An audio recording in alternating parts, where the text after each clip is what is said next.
Alors ce matin, nous continuons notre cheminement dans l'évangile de Luc. Ceux qui étaient là la semaine dernière se souviennent, j'espère, que nous avons médité le récit d'une guérison, un jour de sabbat dans une synagogue. Et c'est un texte qui nous montrait les gens qui sont en train de se positionner vis-à-vis de Jésus. Certains se réjouissent de ce qu'il fait. D'autres en sont dérangés. Le texte que nous lisons se trouve immédiatement après. Donc je lis Luc 13, 18 à 30 dans la version Nouvelle Français courant. Jésus dit, « À quoi le règne de Dieu ressemble-t-il? À quoi le comparerai-je? Il est comme une graine de moutarde que quelqu'un prend et met en terre dans son jardin. Elle pousse, elle devient un arbre et les oiseaux font leur nid dans ses branches. » Jésus dit encore, « À quoi comparerai-je le règne de Dieu? Il ressemble au levain qu'une femme prend. » Et j'ai un problème de texte. Il me manque la fin de ma phrase. Il ressemble à un levain qu'une femme prend et il va faire activer toute la pâte. Jésus traversait les villes et les villages et enseignait en faisant route vers Jérusalem. Quelqu'un lui demanda, « Seigneur, n'y a-t-il peu de gens qui seront sauvés ?» Jésus répond, « Faites tous vos efforts pour entrer par la porte étroite, car je vous l'affirme, beaucoup essayeront d'entrer et ne le pourront pas. Quand le maître de la maison se sera levé et aura fermé la porte à clé, vous vous trouverez dehors, vous vous mettrez à frapper à la porte et à dire « Maître, ouvre-nous ». Il vous répondra « Je ne sais pas d'où vous êtes ». Alors vous lui direz « Nous avons mangé et bu avec toi, tu as enseigné dans les rues de nos villes ». Il vous dira de nouveau « Je ne sais pas d'où vous êtes. Écartez-vous de moi, vous qui commettez le mal ». C'est là que vous pleurerez et que vous grincerez vos dents quand vous verrez Abraham, Isaac, Jacob et tous les prophètes dans le règne de Dieu et que vous serez jetés dehors. Des gens viendront de l'Est et de l'Ouest, du Nord et du Sud et prendront place à table dans le règne de Dieu. Et alors, certains de ceux qui sont maintenant les derniers seront les premiers et d'autres qui sont maintenant les premiers seront les derniers. C'est exprès que j'ai choisi une traduction qui utilise la phrase récurrente « règne de Dieu » et non pas la traduction traditionnelle « royaume de Dieu », parce que royaume nous fait penser à un pays, n'est-ce pas? À un État, peut-être à une institution, même un empire. Et c'est à ça que s'attendaient les gens du temps de Jésus. Ils s'attendaient à ce que Dieu rétablisse leur pays, qu'il envoie le Messie faire partir les Romains occupants par la puissance des armes et qu'il rétablisse son royaume en Israël, le royaume de Dieu. Mais ici, Jésus nous donne des images pour nous aider à mieux comprendre cette notion du royaume, du règne de Dieu, car ce règne ne correspond pas tout à fait aux attentes des gens de son temps, ne se correspond pas non plus aux images que nous aussi, ça nous arrive à construire quand nous entendons le mot royaume. Jésus nous parle d'une graine de moutarde qui devient un arbre, du levain qui fait lever toute la pâte, d'une porte étroite, d'un repas festif. D'abord le grain de moutarde. Voilà. Apparemment, il était courant à l'époque d'utiliser la graine de moutarde, qui est toute minuscule, pour représenter quelque chose de tout petit, insignifiant. Mais ici, avec Jésus, cette graine devient un arbre suffisamment grand pour que des oiseaux y font leur nid. Donc, le royaume serait tout petit au début, tout discret, presque invisible, mais comme une graine dans le jardin, au début, il n'y a rien à voir, n'est-ce pas? Je pense qu'on a tous fait l'expérience de planter des graines, soit dans le jardin, soit dans les pots de fleurs, et tous les jours, on va regarder et on va chercher des signes d'activité, et pendant longtemps, on a l'impression qu'il n'y a rien qui se passe. Mais en fait, si, il y a des choses qui se passent, mais ça se passe caché. Nous ne les voyons pas au début. Et puis, un jour, on voit un petit début de quelque chose. On voit un petit point de vert peut-être sortir. Et puis, petit à petit, la plante va grandir. Et puis, selon ce que c'est, ça va être une jolie fleur. Ou ici, ça va être un arbre. Un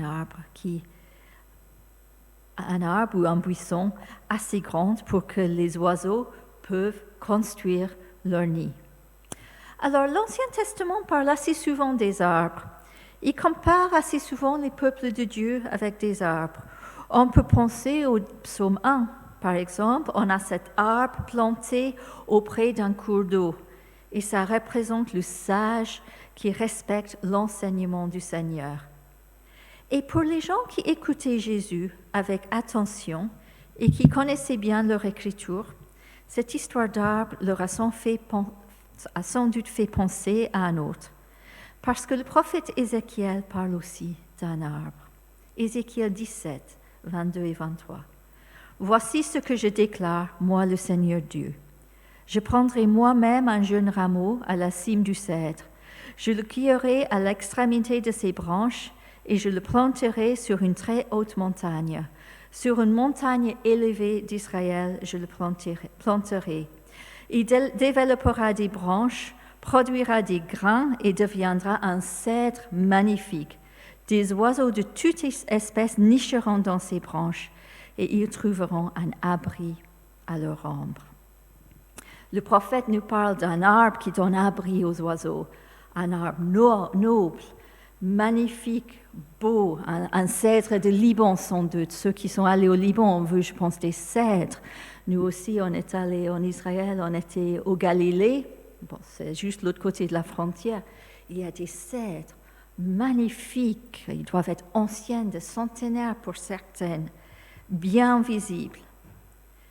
Mais dans sa parabole, comme très souvent d'ailleurs, Jésus inverse les choses, inverse les attentes. À la place de ce cèdre magnifique, il nous donne un arbre de mûtard. C'est quelque chose de plus modeste, plutôt un buisson de jardin. C'est moins magnifique à regarder. On ne va probablement pas s'arrêter pour dire « Ah, quel arbre magnifique !» Mais pourtant, et c'est la chose la plus importante, c'est quand même un lieu d'abri pour les oiseaux. La parabole de la graine de mûtard nous donne donc l'idée que le royaume, le règne de Dieu, n'est pas obligatoirement magnifique par son apparence. Il y a même des choses qui se passent en toute invisibilité. Il peut avoir l'air très modeste, simple, et pourtant, le royaume de Dieu, le règne de Dieu, est un lieu d'accueil, un lieu où il fait bien être, un lieu où les oiseaux peuvent venir faire le nid, un lieu où les gens peuvent venir et être là, et vivre là, et être bien. Après la graine, il y a le levain. On connaît tous l'utilisation du levain. D'ailleurs, pendant le premier confinement en 2020, on avait l'impression que le monde entier s'est mis à la fabrication du pain au levain à la maison. Je pense une partie parce que même pour nous au XXIe siècle, avec les explications qui nous permettent de comprendre comment ça fonctionne, l'action du levain a un côté, ça a l'air presque magique, n'est-ce pas? Il suffit d'y mettre une toute petite quantité et de quelque chose qui n'a rien de beau. Et la pâte se lève. L'action du levain est invisible, mais ses effets se voient et se voient à l'échelle grande des fois. Alors, on peut remarquer en passant que Jésus utilise aussi l'image du levain avec une connotation négative. Mais ici, on est clairement dans le positif. L'action du levain est invisible, mais efficace. est aussi difficile, voire impossible à arrêter une fois commencé. Si vous allez sur Internet, il y a beaucoup de photos des gens qui pensaient « Oh, cette pâte n'a pas levé, je la mets à la poubelle ». Et puis le lendemain, on a une photo de la poubelle et la pâte a débordé pendant la nuit parce qu'en fait, la pâte, le levain avait juste besoin d'un peu plus de temps, un peu plus de chaleur. Donc le royaume est un peu comme ça. Le règne se ressemble à quelque chose de modeste, de petit, mais d'efficace. Comme le grain, le levain travaille en secret, mais il va finir par pénétrer toute la farine. De même, les impacts de la présence de Dieu, de l'activité de Dieu, vont un jour se répandre partout. On ne va pas pouvoir passer à côté. Et aussi, c'est aussi vrai pour nous. L'activité de Dieu va avoir ses impacts dans chaque aspect de nos vies, dans nos vies individuelles et aussi dans notre vie ensemble, en communauté. Jésus continue son chemin et on lui pose une question sur le nombre de personnes qui sera sauvées. Et il ne répond pas tout à fait directement à la question posée. Il répond un peu en diagonale, comme il fait très souvent Jésus. On lui pose une question et il répond avec autre chose, mais finalement qui finit par être pertinent à la question posée. Il parle de cette porte étroite par laquelle il faut passer. Cette histoire peut jeter un froid, n'est-ce pas? Après l'arbre où il faut bon construire son nid, après le levain qui finit par pénétrer toute la farine, bon, apparemment il y a une porte d'accès, ça peut décourager. D'autant plus qu'on découvre que cette porte est étroite et apparemment certains n'y passent pas. Mais déjà, avant d'aller plus loin et avant de nous décourager, remarquons qu'il y a bien une porte. Il y a bien cette porte et cette porte est ouverte. Et en plus, Jésus nous invite, Jésus nous encourage, il nous incite à vouloir y entrer. Il nous dit même de faire tous nos efforts pour y entrer. C'est une bonne nouvelle. Comment y entrer alors? L'être humain a beaucoup d'imagination, n'est-ce pas? Et beaucoup ont mis beaucoup d'ingéniosité pour savoir comment passer, comment franchir cette porte. Donner beaucoup d'argent à l'Église, faire construire une cathédrale. Un que j'ai appris récemment, prier devant les reliques des 7 saints et évêques fondateurs de la Bretagne, surtout en faisant le tour à pied. Apparemment, si tu ne fais pas les 500 km à pied, ça ne compte pas. Monter les escaliers d'un lieu de pèlerinage à genoux. Et on ne va pas que taper sur les autres. Les protestants évangéliques ne sont pas à l'abri de ce type de raisonnement, n'est-ce pas? Assister au culte avec un pasteur super connu dans un méga church sera transformé. Mémoriser des extraits de la Bible. Ce n'est pas en soi des mauvaises choses, mais si on les fait pour chercher à, entre guillemets, acheter notre place au ciel, on n'ira pas bien loin. Parce qu'en réalité, Jésus nous donne la clé de cette porte au versets 25 et 27, et c'est tout autre. Quand il refuse l'accès, le maître de la maison dit « Je ne sais pas d'où vous êtes ». Autre moyen de dire « Je ne sais pas qui vous êtes, je ne vous reconnais pas ». On est à nouveau dans l'importance de prendre position pour Jésus tant qu'il y a toujours le temps pour le faire, avant que la porte ne ferme. Et là, il ne suffit pas d'avoir vécu une vie morale ou d'avoir fréquenté avec assiduité l'Église tous les dimanches. Si on n'a jamais reconnu Jésus comme Seigneur, si on ne s'est jamais tourné vers lui dans la repentance en reconnaissant son besoin d'un sauveur, si on n'est pas en relation vivante avec lui, c'est ça les choses qui comptent, être en relation vivante avec le Seigneur. Mais attention, ce n'est pas non plus compliqué que cela. Si on reconnaît Jésus comme Seigneur, en Sauveur, si on a remis sa vie à lui, on peut avoir confiance que cette porte est ouverte et que nous allons le franchir. D'une certaine manière, nous l'avons déjà franchi.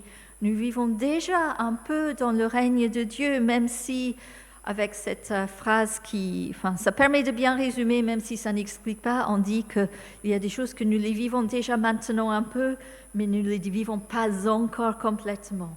Donc nous vivons dans le maintenant et pas encore du royaume.